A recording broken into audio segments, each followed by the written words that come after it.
जब आपके अंदर शौक बेदार हो रहा है और आपको ये बात समझ में आ गई कि ये शौक आप में बेदार करने वाला कोई और नहीं, वो खुद है, यानी वो खुद मिलना चाहता है आपके अंदर, उससे मिलने की तड़प, उसको जानने की तड़प, उसको पहचानने की तड़प जो बेदार हो रही है, तो ये बेदार, ये जो तड़प बेदार की, ये तड़प की भी तौफीक जो दे रहा है, उसकी जो प्यास भी बेदार करा रहा है, वो खुद करा रहा है ना।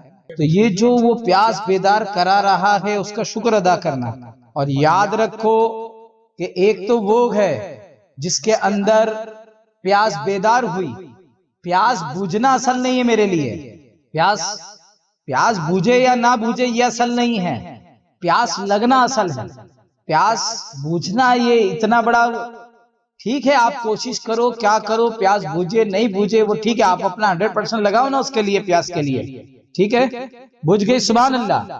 लेकिन नहीं बुझी प्यास तो क्या, आपको पता नहीं कि ये राह में प्यासा होना कितनी बड़ी नेमत है।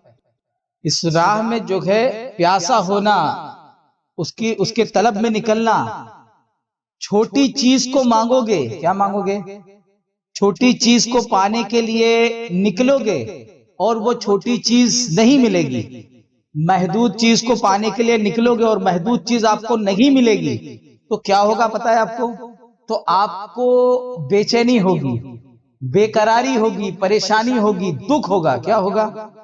और तुम लामहदूद को पाने निकलोगे, वो मिल जाए बहुत अच्छी बात है, मैं मिलने की बात नहीं कहा, वो नहीं मिलेगा, लेकिन निकले लामहदूद को पाने के लिए वो सुकून देगा, वो करार देगा, वो करार देगा, वो मिले या ना मिले वो करार देगा। चैन तुमसे, करार तुमसे, जिंदगी की बहार तुमसे, वो तो इतना बड़ा है कि उसको कोई पा ही नहीं सकता है, ये तो ऐलान है। उसको, उसका इदराक कौन कर सकता है, इदराक नहीं कर सकते हैं। पाना, पाया किसको जाता है, जिसको आप पाना बोलते हो ना। जैसे अभी मैंने जो है ये छोटी सी डिब्बी उठा ली, ये मेरे हद में आ गई ना, ये मैंने पा लिया, ये मेरे अंडर कंट्रोल आ गई, तो ऐसा नहीं पाया जाता उसको। और ऐसी चीजों को जब तुम नहीं पा पाओगे, महदूद चीजों को, तो फिर दुख उठाओगे, तकलीफ उठाओगे, टेंशन लोगे। और अगर लामहदूद को पाने के लिए निकले, हाँ, तो उस राह में सिर्फ पाने के लिए निकले तो ही वो राह में निकलना ही सुकून दिला देता है। क्योंकि अभी तक आप लामहदूद समझे नहीं, आप पाए नहीं, लेकिन चल तो उसी में रहे थे। आप समंदर को समझ नहीं पाए, लेकिन तैर उसी में रहे थे। आप हवा को देख नहीं पाए, लेकिन जी उसी में रहे थे। आप जमीन को समझ नहीं पाए, लेकिन चल उसी में रहे थे। आप रूह को देख नहीं पाए, लेकिन आप रूह ही में हैं, आप रूह ही हो, आप कुछ और नहीं हो। तो ये जो आप पाने के लिए निकले, तो हो, पाने भी निकल गए तो वो अपना काम करना चालू कर देगा। क्या है, अलग हुए नहीं ना, वो मिल गया, आपका एंगल सही हो गया। क्या हो गया, एंगल सही हो गया। इस राह में वो मिले, असल में मिले या ना मिले मुझे बोलना इसलिए पड़ रहा है क्योंकि आप अपने आप को बिछड़ा समझ रहे हैं, आप बिछड़ा समझ रहे हैं। लेकिन मेरा ये अकीदा, मेरा ये मानना है, मेरा ये तजुर्बा है कि आपकी जैसे ही प्यास कामिल हुई, मिल गया वो। अब प्यास मिलेगी फिर आप उसको वो पाओगे, ऐसा नहीं है। आपकी प्यास, जैसी प्यास कामिल हुई, जैसी प्यास कामिल हुई, जैसे बोलते हैं ना कि जैसी ही जिंदगी पूरी हुई, तो क्या मौत अलग से आती है, नहीं, जिंदगी पूरी हो गई उसी का नाम मौत है। जब जिंदगी बड़ी थी तो मौत छोटी थी, और जैसी जिंदगी छोटी हुई मौत बड़ी हो गई। पैदा हुए तो जिंदगी के दिन ज्यादा थे, पैदा हुए तो जिंदगी के दिन ज्यादा थे और मौत दूर थी, और जैसे ही मौत आए तो जिंदगी के दिन कम हो गए, अब मौत के अय्याम शुरू। तो कोई अलग नहीं था।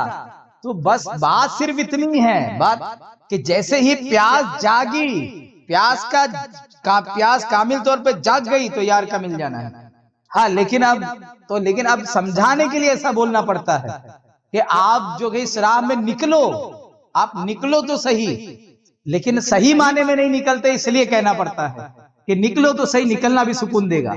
उसके बाद तो फिर लेना देने वाला मसला ही खत्म हो जाएगा, न लेने वाला न देने वाला है। इस कदर तंग राह उल्फत के उसमें दो की जगह नहीं है, समझ रहे। तो ये प्यास तो कामिल हो ही नहीं है। और हमेशा याद रखना, कभी भी जो विराट बोलते ना, लामहदूद चीज की तलब में निकला है, तो लामहदूद की चीज की तलब आपको सुकून देती है, आपको सुकून देती है। आपको पता रहता है कि लामहदूद है ना, मैं तो महदूद है, तो लामहदूद को जो है मैं उसकी राह में निकला तो हूँ, पूरी लामहदूदियत को घेर नहीं सकता हूँ, इतना पहले से इतना पहला ही इत्मीनान दे देगा वो, क्योंकि वहां आजिज़ी आ जाएगी आपके अंदर। आप समझ जाओगे मैं लामहदूद को पानी निकला हूं, समंदर है जिसको पानी निकला हूं, मैं तो कतरा हूं, समंदर को पानी निकला और मैं कतरे का लाखवां हिस्सा हूं।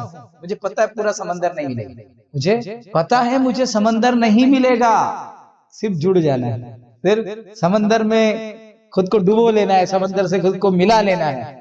जैसा ही उसने ये एक्सेप्ट किया कि मैं समंदर को नहीं घेर सकता हूं, वैसे आजिज़ी आ गई ना, उसको पता चल गया ना मैं कतरा हूं, उसने एक्सेप्ट कर लिया। और जब तक मैं मरता नहीं तू दिखता नहीं, तो इसलिए इस राह में पाने पे जोर मत दो, क्योंकि आप पाने पे जोर दोगे तो वहीं सब सत्यानाश है। आप पाने पे जोर दोगे तो होगा क्या पता है, आप समझ रहे आपको कुछ, कि आपकी कोशिश से आप कुछ पालोगे, आपको ऐसा लग रहा है कि आप कुछ करोगे तो वो मिल जाएगा, तो आपके करने की कोई हैसियत नहीं है। आपके करने से मौला नहीं मिलता, उसको जिससे मिलना रहता है वो मिल लेता है। आपके कुछ करने से, कुछ बोलने से, कुछ सर नीचे पैर ऊपर करने से नहीं मिलता। लेकिन इसका मतलब भी नहीं आपको कुछ नहीं करना चाहिए, आपको करते रहना चाहिए, कि पता नहीं कौन से रास्ते से वो कर्म कर दे, आपको करते भी रहना है। लेकिन जो है आप ये भरम में नहीं रहे कि मैंने इतना किया, अरे मुझको अब मिल जाएगा, अब मिल जाएगा। अरे तो ये राह में जो है अपनी प्यास लेकर आना है। क्या करना है, बस वो प्यास को जैसे ही कामिल कर लिए, तो जैसे ही प्यास हो गई कामिल, तो फिर वही मंजिल।